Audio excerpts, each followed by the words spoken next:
BRS के working सदर KTR ने कहा कि चंद्रबाबू नायडू और नीतीश कुमार की तरह एक दिन ज़रूर आएगा जब केसीआर कौमी सियासत में अहम किरदार अदा करेंगे और मुल्क की सियासत में अपने फ़ैसले नाफिज करेंगे।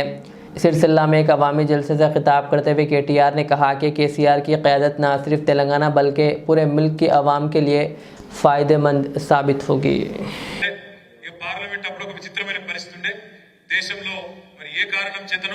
కొంతమంది మంచి వాళ్ళని కూడా కాదనుకొని ఇద్దరు అటు 8 ఇటు 8 ఇచ్చారు. కాంగ్రెస్ కి 8 ఎంపీలు, బీజేపీకి 8 ఎంపీలు. వాళ్ళు 8 వీళ్ళు 8 ఉన్నారు.